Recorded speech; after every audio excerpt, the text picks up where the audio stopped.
Hi, welcome to another exciting episode of the Andre the Beast Creighton Show. Another exciting show. Definitely another exciting guest. When you talk about that beast mindset, this young lady has definitely has it. Imagine, if you will, with me for a moment, being diagnosed with several different compartmentalizations of what we might call illnesses from, let's call it like it is. The big word, ADHD. And then all the other things that are associated with this. And then you ask yourself, when does the diagnosis take place? How do they really know that you have it? And more importantly, when do you take accountability to realize that all of these things that are associated with this may be due to something within your nervous system? Without further ado, let's go into one lady's journey to exploring all of this and more, and how she's taken all this diagnosis and all the other stuff that people put on us and turned it into a way of empowering and helping other individuals. That's welcome to the show. I'm going to call her Coach Tina. Let me get Tina Estrella. Did I get it right? Close. It's Tina Estrella. It's Spanish. It's difficult. It's a beautiful name regardless. Tina, welcome to the show. How are you doing today? Thank you, Andre. Thank you so much for having me. It's such a joy. You know, I was looking at all of this information, and this is crazy. You know, you suffer from addiction, alcohol, suicide, depression in your 20s and 30s, overcoming drugs. Before we even get into all this, tell the viewers a little bit about who you are first. So, today I'm a coach. I coach people through exactly those things. Because I realized at the time when I was struggling with these things, like the regular psychotherapy only took me as this far. And then, like, internally, I was always, but there's got to be more. This cannot be the end of the story. There's so much more to explore in life. There was always this deep inner knowing. And so I started looking for other people who had walked similar paths and had gone to where I wanted to go. And so I found my mentors, and here I am today, giving that support to others that I would have needed at the time, and that I finally found, luckily, in people. What were the reasons that all of these things transpired into your life? Because it just didn't happen overnight. Somebody, like when you're dealing with drugs and you're dealing with alcohol, and let's clarify something. You're not in the United States. You're in a different country. You're in Germany, correct? Yeah. I grew up in Germany until I was 12. And then my family, we went to Brazil for 6 years. So I grew up in Rio de Janeiro part-time. Like, my youth was in Brazil. And then we returned to Germany when I was 18. And that's when, like, all hell broke loose. Like, all that stuff that was bubbling under the surface in my family, in my birth family, it just, like, erupted for me. Like, that's when, like, what was some shit hit the fan. Like, what was the stuff that blew up? Because to travel to all of these destinations, Brazil and all that, it's not like you came from a family that wasn't well-to-do financially. So what was the handicap factors that at 18 years old, you just blew up?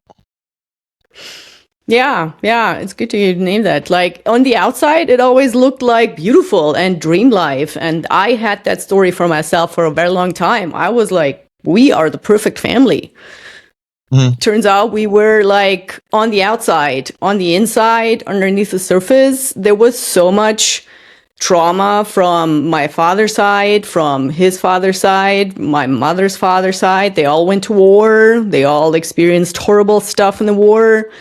And both family sides just never talked about any of this stuff, ever. So both my mom and my dad, they also didn't talk about stuff. It was a pretending marriage.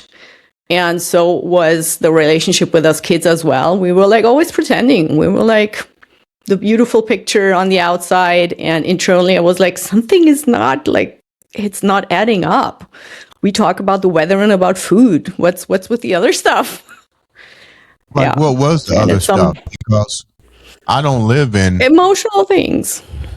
So basically you was dealing with, let me go back and go here. Excuse me.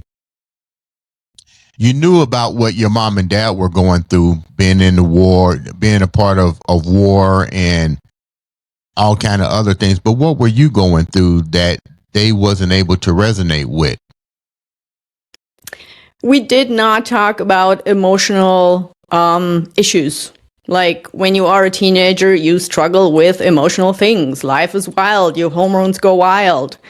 And I hadn't that modeled. I dealt with that all by myself, and that is not a healthy way to grow up as a teenager. You know, if you don't have role models or partners, grown-ups that you can share your issues with. Like as a teenager, and I'm not going to put you on the spot, but I'm going to use you as an example because you're a coach. And I think in order for people who wear the title coach, people have to go a little bit deeper into your world to say, okay, why do I need to bring you on or listen to you as a coach unless I understand your story to its fullest capacity? So we're talking about a young girl in Germany who was dealing with trying to navigate as a teen, and it later spent over into your adulthood. So for the teenager girls that are listening that may be going through this same scenario, you know, hormonals and the peer pressure, what were some of the mistakes that was made along that way? What do you mean exactly by mistakes? Like you said, you didn't have, they didn't listen to you. So what were some of the mistakes that you made that they wasn't listening to you, that if they had to listen to you or had the capacity to understand what you was going through, you might have made different choices? I think it wasn't even just not listening. I never felt like safe enough or it didn't even come to me that I could talk to them because they would not even talk to each other about nothing emotional. You know, it was just this environment where it's like, I guess I'll have to figure it out by myself because they don't communicate with each other. Why would I even try to communicate with them? It felt very much like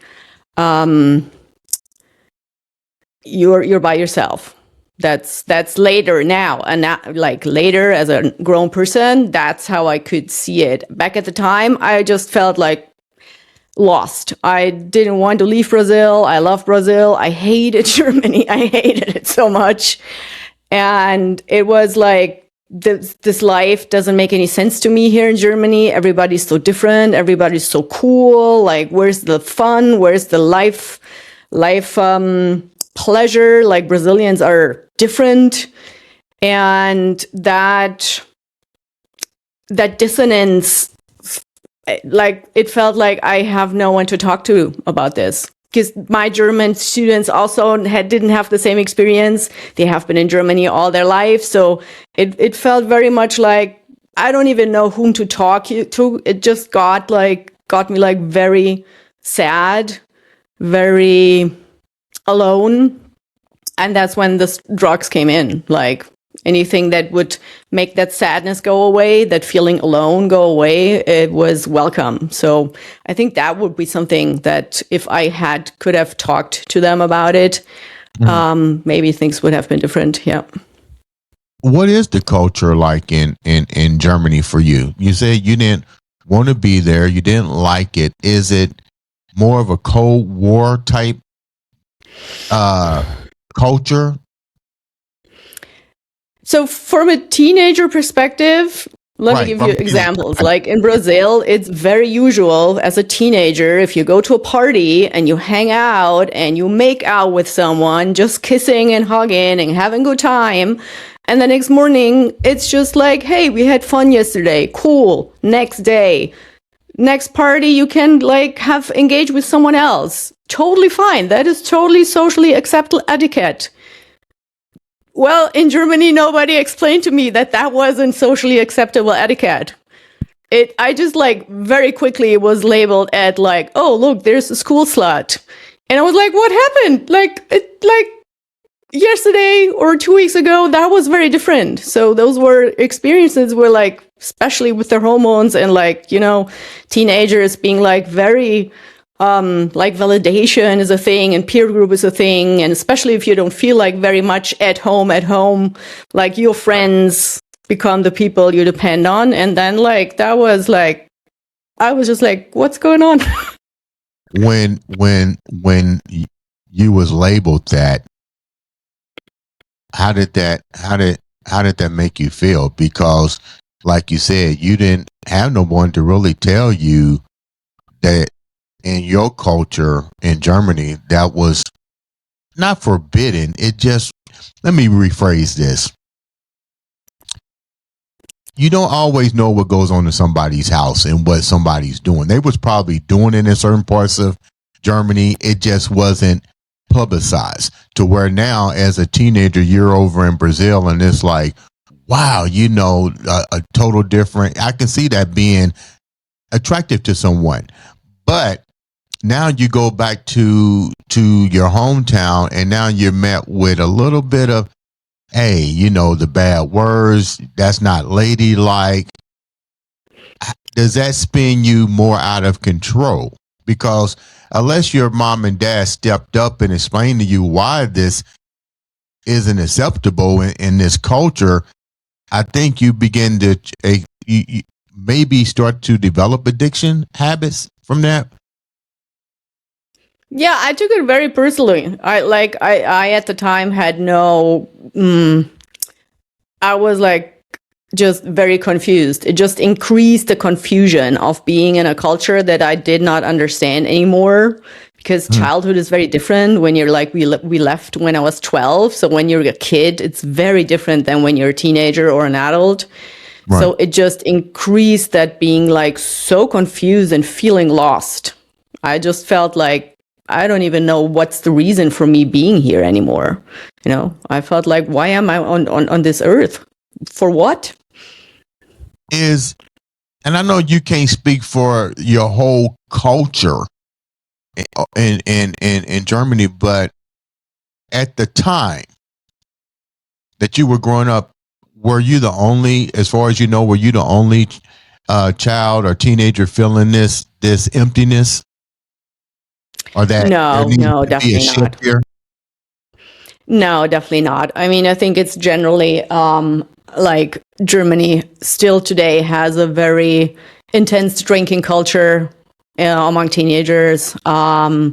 Drugs is like on and off, but I think we have some issues here in this country. And when I look outside in the world, I see it is not so different. I think a lot of young people don't know how to orient. Like, our world is wild. Humanity is going through wild phases. We are like changing fast in social culture. And I see very often also adults being like, this is why we have so much addiction and so much drug issues, is people not knowing inside like what's actually going on. Like, you mentioned, I think this is not just my country, my time issue. You mentioned, and this is probably pretty, I know it's a pretty intense topic, but you talked about in your 20s and 30s the thought of suicide. I mean, how did it get to that point in your life? I mean, did your parents ever come around? And I think it comes to a point that when you get a certain age, your parents feel like you're grown and they kind of like disconnect. So how did suicide start to even enter your thought process? I mean, it just like the drugs obviously didn't solve anything. They just made things worse. They created like a very short-term relief when you're like on them, but then like the crash afterwards is like even harder. And so it just created this downward spiral of like even less understanding why I'm even here. Like, what's the sense of life in general as a human? Mm-hmm. And so I think for my parents, if they realized, if they noticed, they did not know how to initiate the conversation, how to ask anything. Like later now, when I was already like grown up, we tenderly talked about some of the things. And like, I remember my mom saying once, "You never told me." And I was, yeah, well, I didn't feel I could. You never asked. Nobody ever asked me, "How are you? What's going on?" Like they would ask me about how I was going to school. And I'm like, that's the least topic I want to talk about. So we were just like a very immature, emotionally very, very immature family, very immature. I'm curious, so I'm gonna ask a lot of questions here. Please do. What is your culture like in the household when it comes to a man and a woman in family? Like, is it, how can I say it? Because it sounds almost like it's a military type culture, so to speak. Like you spoke when you're spoken to. Certain things are like completely taboo. This is Germany. It's all about strength, power, and you stay in your in your lane. Am I wrong on my perception? Because if so, please tell me. I'm not sure if this is just generally about our culture. I definitely see when I go outside now, and I love to observe people, and I do see families who interact differently with their kids these days. But I think back at the time, like I said, my father and my mother were still like, my father was a kid when war was still going on. My mom was a kid when war was still going on. So they like all their age peers group were dealing with different issues. There was no time to talk about emotions. Like it was just survival. And so I think my age peer group were the first ones to actually introduce this new endeavor of let's talk about what's going on inside of us. Let's talk about feelings. So in general, Germans are still, compared, for example, to Brazilians or to South European people culture, more reserved, yes, like public affection, showing affection publicly. Yeah, we would like to, but like, it's still, there's still work to do. Now, you mentioned ADHD. How did that even surface? How did you even get to the point that you thought you was under that spectrum? It just, at some point, like, it became very, everybody was talking about it in my circles, like when I started to do the coaching training and the somatic coaching. And obviously that is part of the things we talk about and we investigate. And so like one part of that conversation is like how especially women were in the past misdiagnosed, and that ADHD was the actually overarching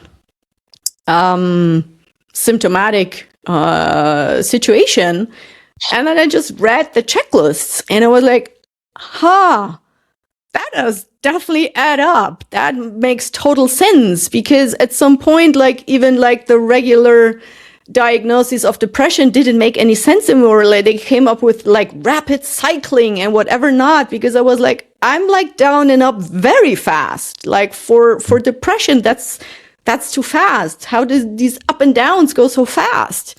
Right. And then it just made sense. Well, my dopamine system just reacts differently, and I need to be, and that also the being prone to addiction is very closely linked to ADHD. If you have like a constant deficit of dopamine per se in your system, like the chances that you like to take substances that give you a dopamine hit is obviously intense, because I never was drawn to the drugs that go like, it was always stuff that would make me go more active. I was always like, those people don't seem to have fun. I want to have fun. And so it just made like natural sense that, and then obviously like the solutions for that are so much easier.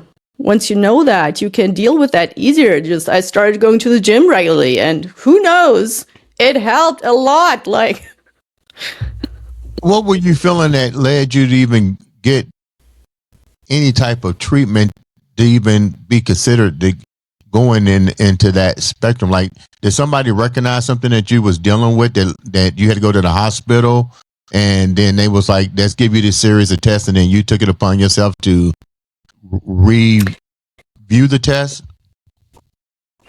No, it was more like already when I was already coaching. So it was more like connecting the dots by myself and doing a lot of research by myself and reading the papers and listening to the specific podcasts and like Huberman podcast and all the neuroscience, and then just putting it all together and mapping it out, and just then trying also the recommendations for people with ADHD, so learning by doing. And when I started to implementing those changes in my lifestyle, like my productivity, my stableness of my nervous system just skyrocketed. So I was like, it's working.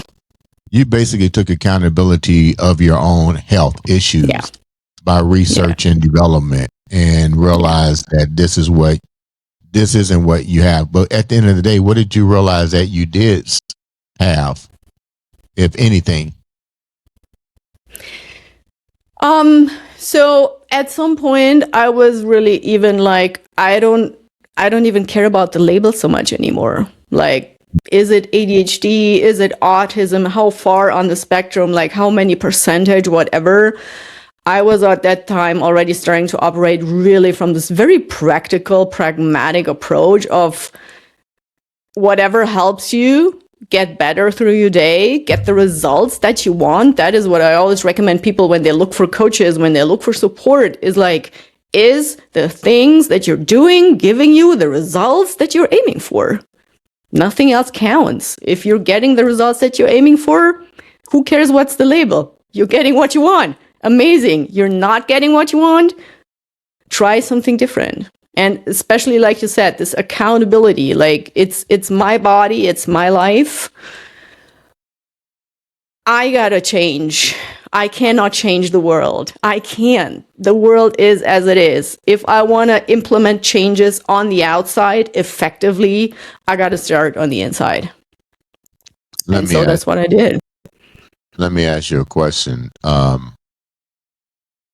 You talked about your mom said something that was real crucial. She said, "You never told me," and we hear that a lot on all spectrums, all cultures. We hear that in somebody's household where somebody says, "You never told me." Oh, how does that make you feel that you didn't have a resource? Well, at the time, it made me feel like very much like the victim. I was in the victim state for a very long time, like feeling very sorry for myself also. And at some point just came this crucial moment, like after like some very heavy, like self-inflicting injury and stuff. lying on the bathroom floor, everything hurting. And I was just like, it was just this very sober, very clear voice. Tina, what are you doing? And it wasn't judgmental. It wasn't shaming me. It was just this very clear question. Tina, what are you doing? And today I realized that was my integrated self. That was my deep, true core self asking the other parts who were like going crazy, just what are you doing? And then it dawned on me, like, I'm doing this all to myself. Yes, it has been hard in the past. Yes, I didn't have anybody to talk to. And now is now. And today is today. And if I want to change something today, I got to start taking responsibility for my fucking life. Wow. Yeah. And did you have brothers and sisters? I do have a younger sister, yes. What was her journey similar to yours? I know we're not here to talk about her, but was her journey similar to yours now that you guys are adults? Did she tell you the same thing your mom said? Well, why didn't you tell me? She had the same issues of not being able to talk to anybody. She still struggles today to talk to someone. And like her thing wasn't like the going crazy, going for drugs, but it was going like control. It's like micromanaging everything. You know, that trauma response of like, if I control everything in my environment, maybe then I'm safe. Yeah. I can see just by talking to you now, and thank you for getting up to be on the show. I know it's a different time area in Germany, but my question here is, I can sense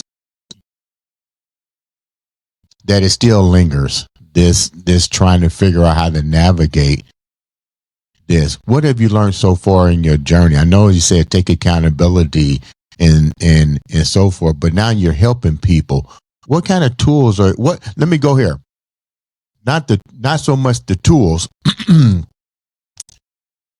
but what are you seeing in your service to helping others, and how widespread is what you went through still taking place where you're at in your culture? Yeah, I mean, I still see it everywhere. The very interesting and very, well, sometimes funny, sometimes it's like, oh my God, is you start to see the same patterns. You start to see patterns.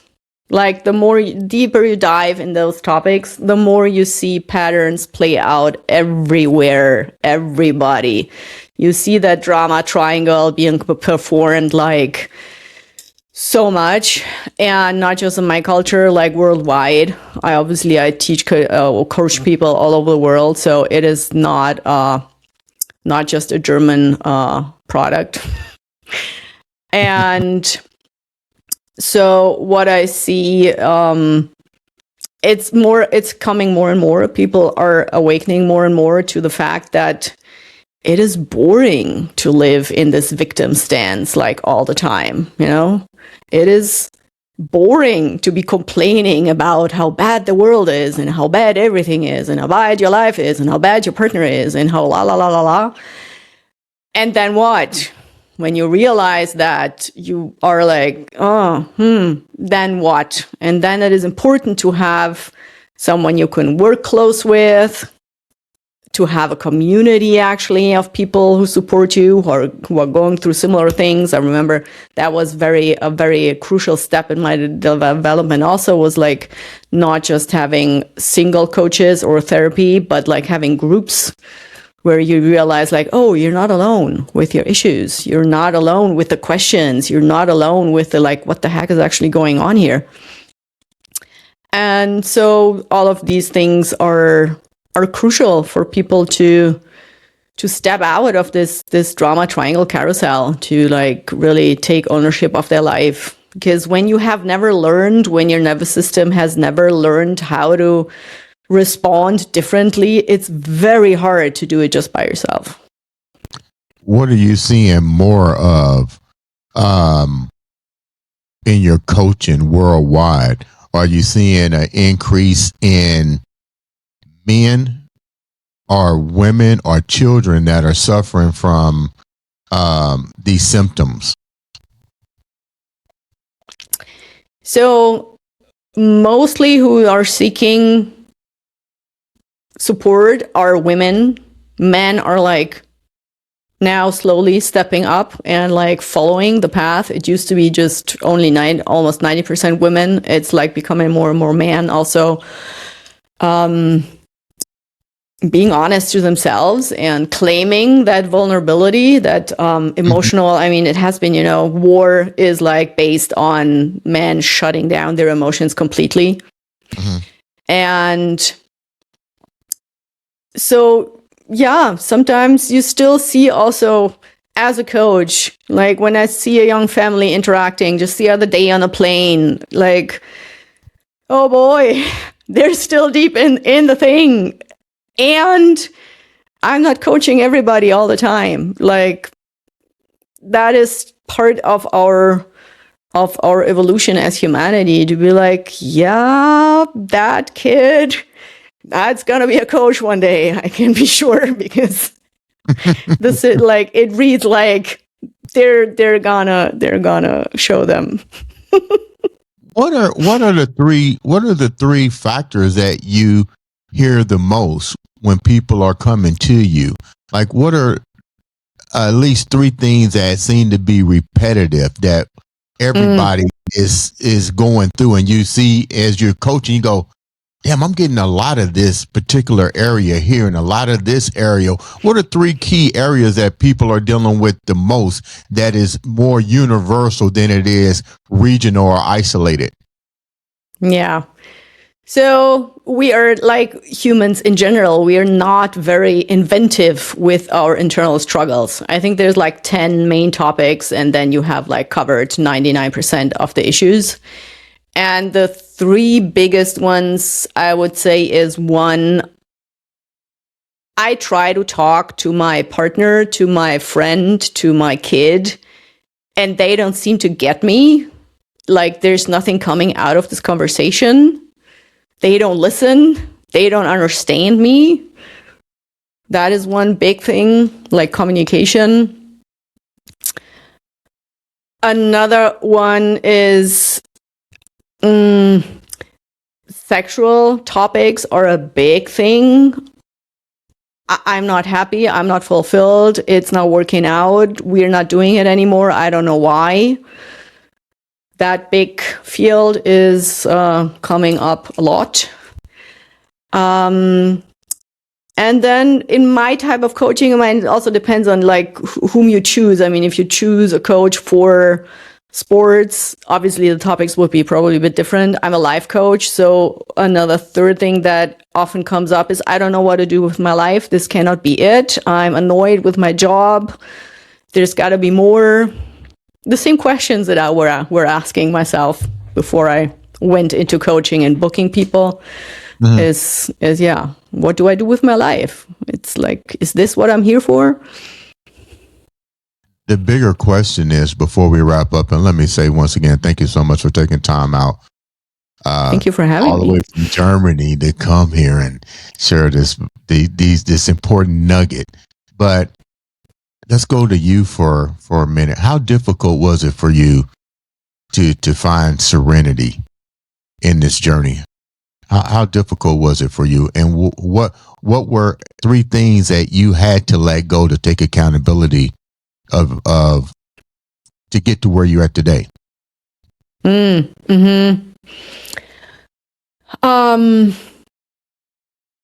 think it all comes really down to this drama triangle situationship, like the savior, the persecutor, and the victim, like constantly interchanging in your own inner psyche. And like I said, I was very much identified with the victim. So I was always waiting for someone to come and save me.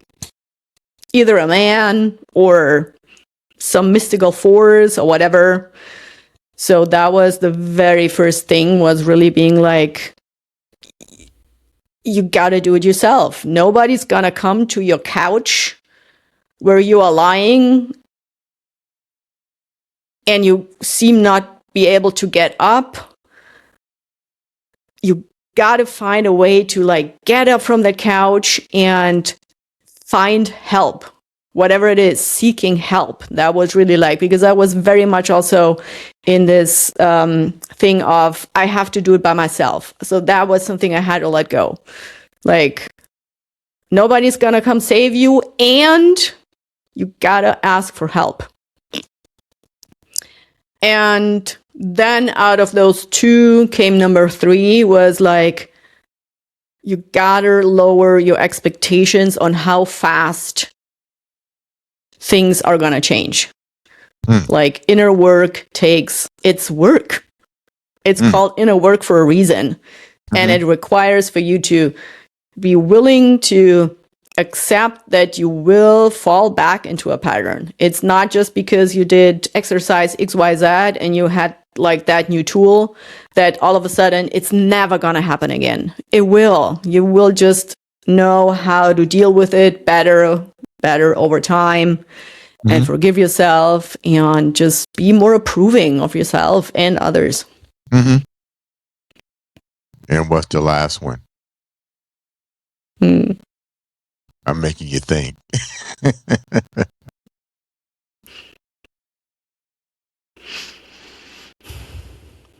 Yeah. Thank you so much, Andrew. That was a great conversation. Let me go here before we wrap up. You shared a lot of key information with us, and I appreciate that. What's the end game for you?